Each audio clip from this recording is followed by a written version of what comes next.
you, and welcome back to another episode of the Miss Michaela Mae Show and the Western Hippie Podcast. This is another episode that is going to be cross-posted to both episodes because today the topic we are going to talk about is quitting caffeine. And this was something I wanted to share on Miss Michaela Mae as my own personal journey, but I also wanted to share it on the Western Hippie Podcast because it is related to healing the body. And so the reason that I wanted to make this episode is I have not had caffeine since I've had caffeine twice since the first week of August. And it was an accident. I ordered a coffee for my birthday in September, forgot to say decaf. And then I've had a matcha one other time. And other than that, I have not had caffeine since the first week of August. And this was a lot more life-changing and a lot more of a healing and spiritual experience than I expected it to be. It was one of those things where I thought I was quitting caffeine to see just how it would go, and I had intuitively felt the call to quit caffeine for a while. I did not expect the journey that I was about to go on, especially in the first 3 weeks after. It was very fascinating. So I just wanted to get into it and tell you my experience, how I did it, why I did it, what's happened since then.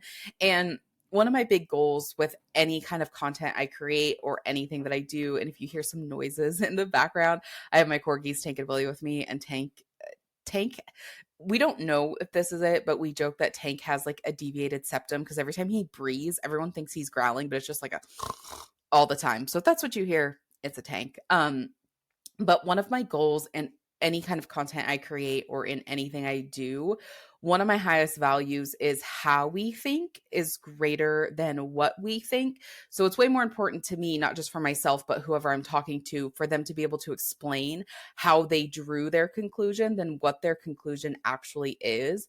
And so my goal with this episode today is just to lay out why I did it, what I did, how I did, etc. And then also in telling you my experience, give you these factors and these components in my experience.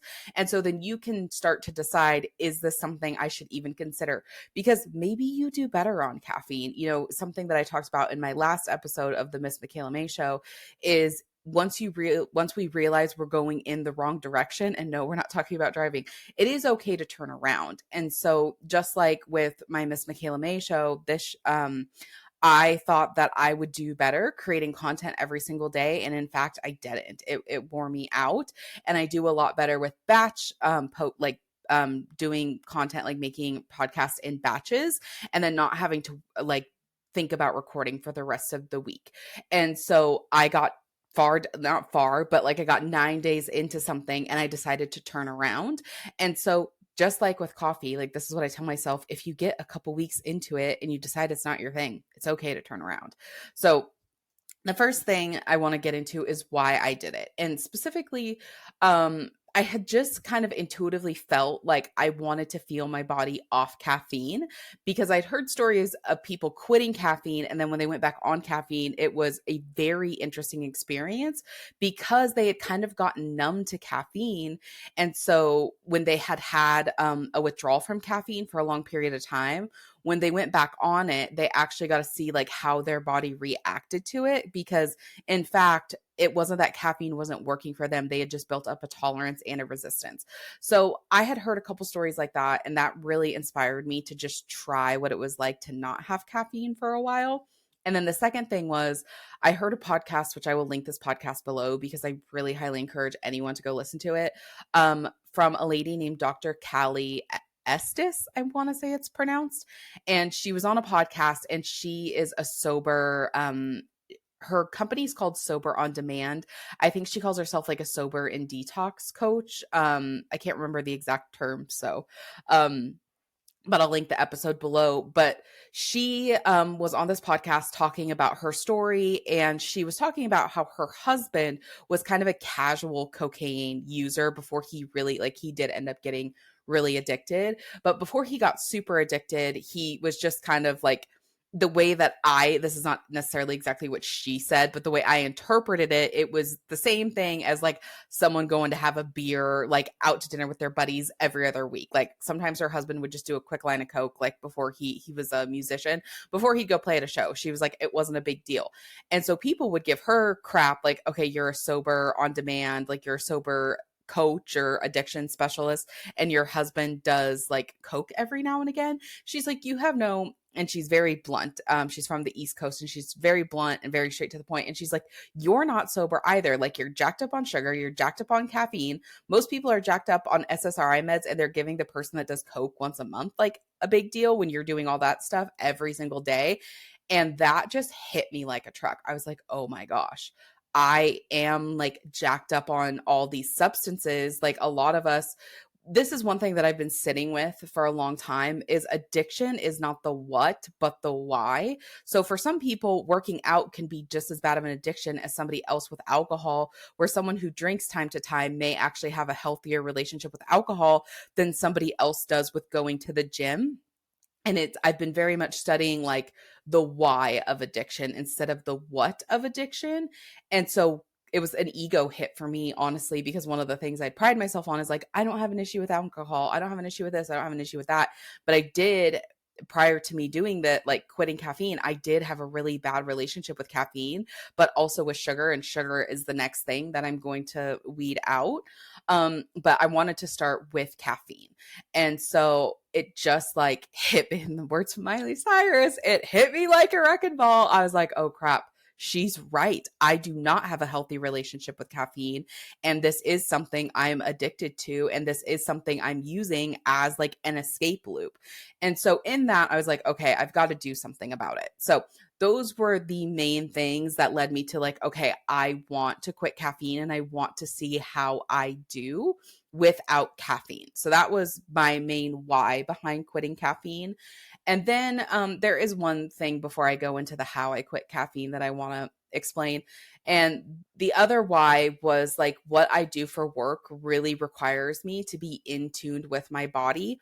And I just had this feeling that caffeine was disconnecting me from my body and my own intuition. And yeah, that was why caffeine, that piece right there was the reason caffeine was quitting caffeine was more of a slap in the face than I thought it was going to be. So we'll get into that later. But that was the third reason. And not only was my hunch right, but it was very, very correct and very, very accurate that caffeine was disconnecting me from my own body. So those are the main reasons. And so the how that I did it, the one thing that I was I knew was going to be hard is I had such a routine because my friend owns the local coffee shop where I live. And it's not just like going to get caffeine. It's also seeing my friend. It's also having like, I work from home alone. So it's also a little bit of socialization first thing in the morning. So I knew it would be really, really hard to just like cold turkey break that routine. And so I knew we were going on vacation the first week of August. So I'd been thinking about I'd been thinking about quitting caffeine for probably a year. I got very serious about July. So I knew we were going camping in August.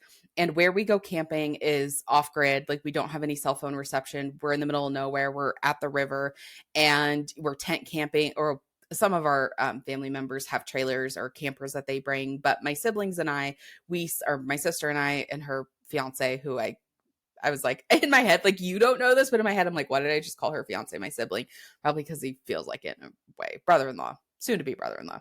You know what I mean? So anyway, we all sleep in tents. And so I just always feel very like connected and tuned in when I'm there anyway.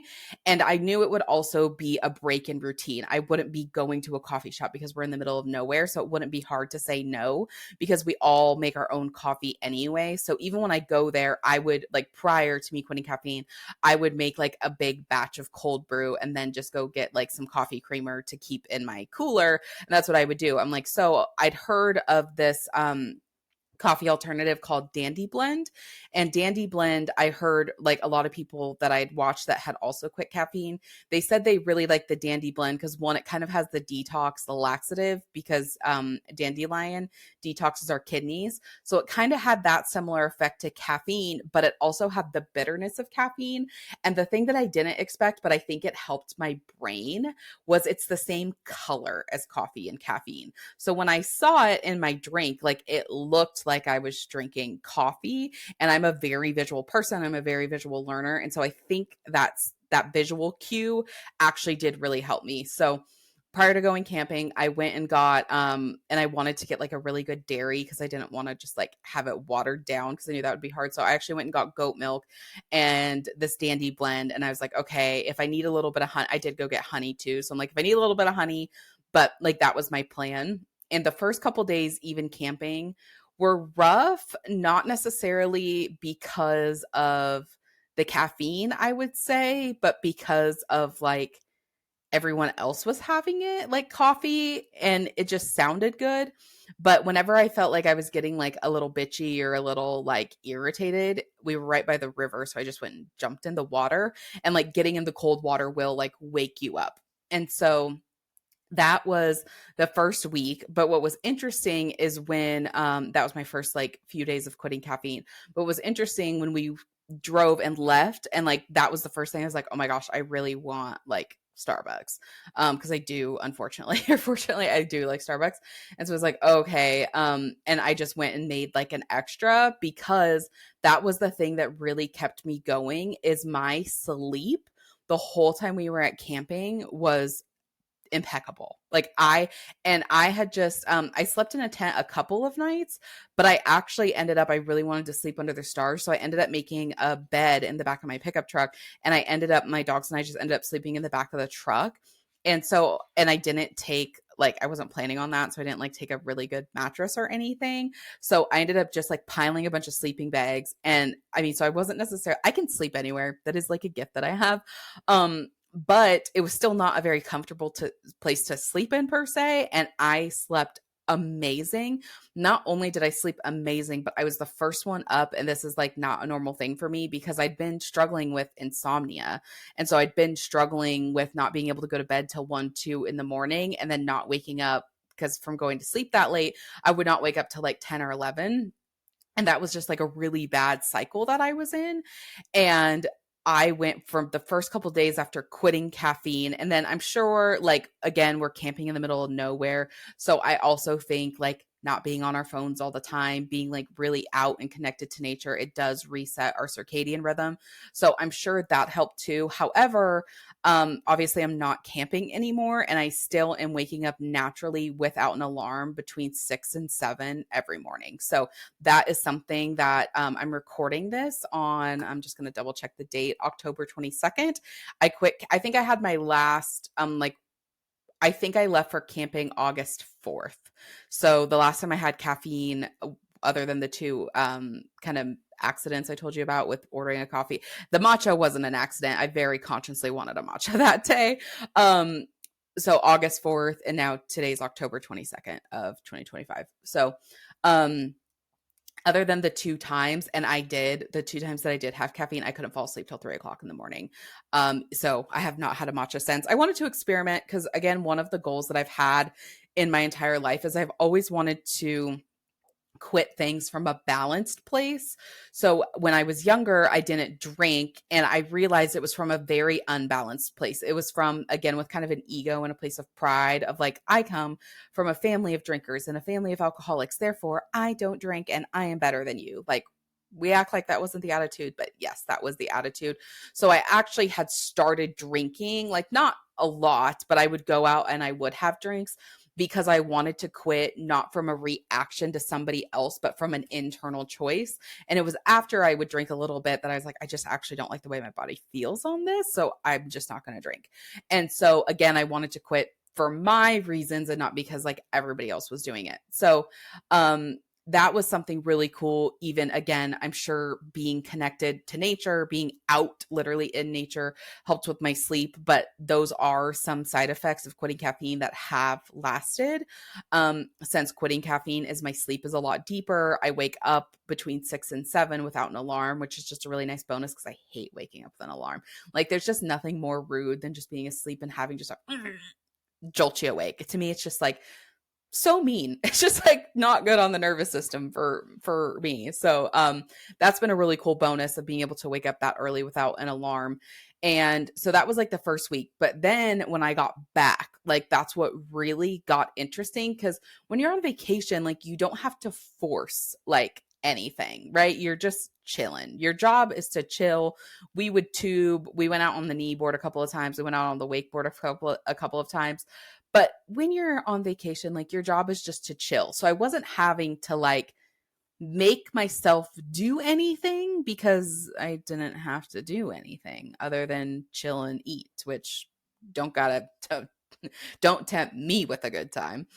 And so then we get back, and that is when the urges for caffeine really started to set in, because had to like grapple with the fact of how much stuff I hated doing that I was using caffeine to force myself to get through.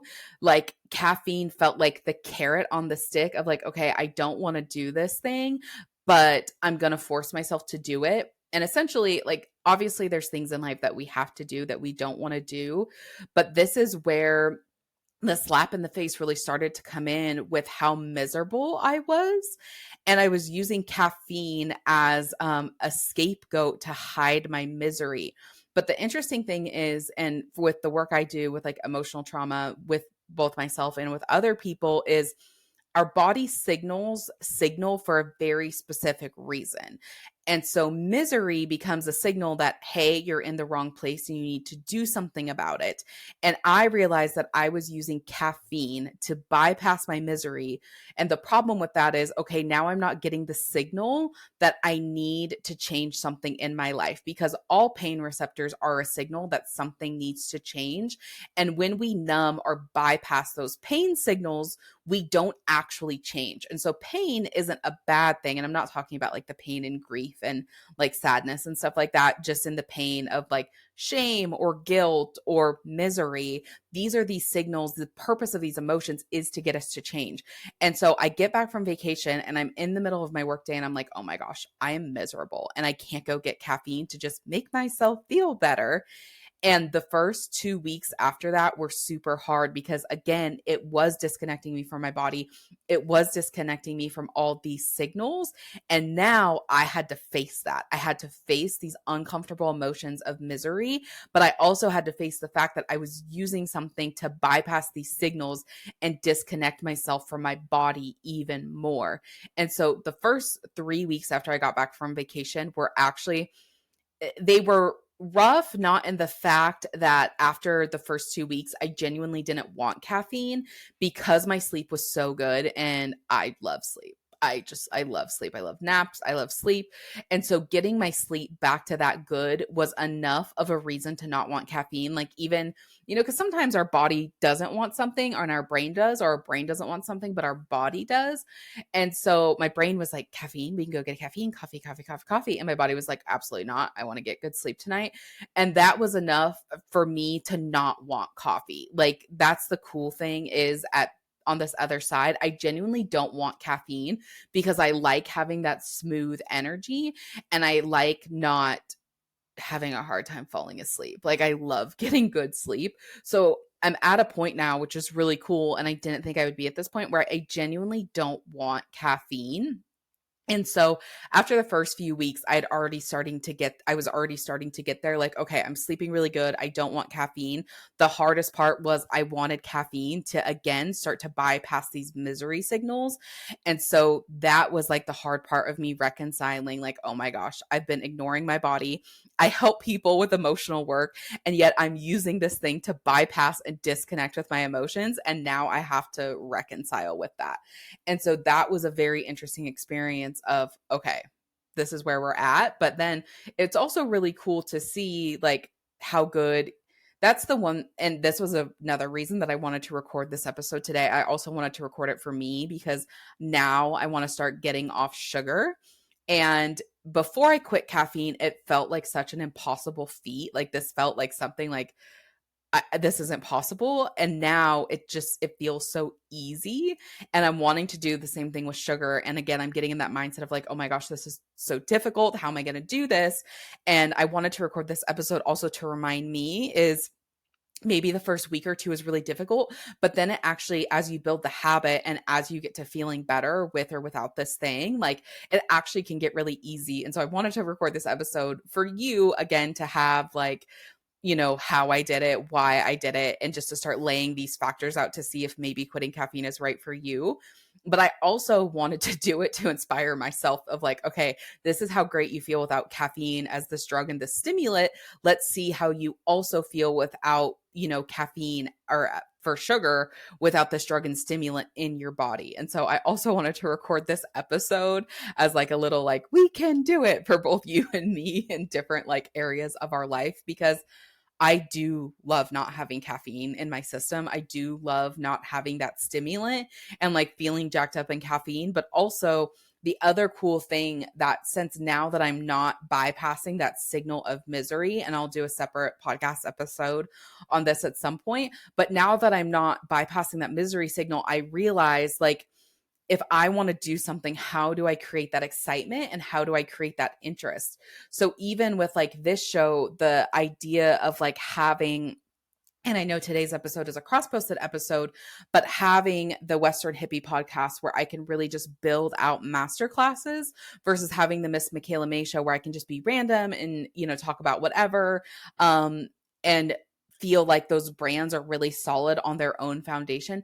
That made me so excited. Like I had thought about starting this podcast for a long time, but because I was bypassing those signals, I was hyper focusing on what I didn't want to do instead of sitting with the misery and thinking like, what would genuinely make me excited to like go do? And because I quit that, like here we are a couple weeks in to me recording podcasts again, and it feels amazing. And so this is like something that I need to do with myself with sugar as well. And one thing I just want to inspire you to think about with caffeine is to think about what you're gaining and not what you're losing. So like even for me with this sugar right now, I'm thinking about like what I'm losing and not what I can potentially gain. Like it's interesting because I actually did do a sugar detox prior to quitting caffeine. And then when I went to go quit caffeine and then we were camping, I'm like, I'm going to need some honey, and honey might be something I might actually not fully eliminate on my sugar detox, but my sleep did get really amazing. And so now it's like, okay, imagine how much more sleep you are going to get. And from that sleep, like how much more natural energy you're going to have. And that's where I think, and that's another thing I didn't really talk about, but I haven't had as much like, the like tremor, anxiety, or the like panic, like since quitting caffeine. And I think, whether it's the caffeine directly or whether it's because when we get more sleep, our body can repair and restore better, or whether it's a little bit of both, I don't really know. But I definitely think us getting adequate sleep and, quitting caffeine, helping us get that adequate sleep, I think that, just improves every area of life. And so actually, that's the question I'm going to leave us both with today, but I'm going to apply it to sugar is by, and I don't even want to say like eliminating, but by choosing something other than this, or like by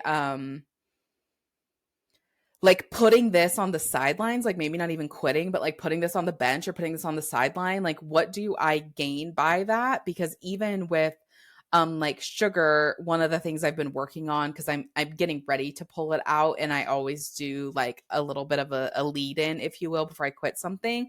And I realized like, oh, I'm using sugar and it gives you such the brain high that I'm actually not eating enough protein.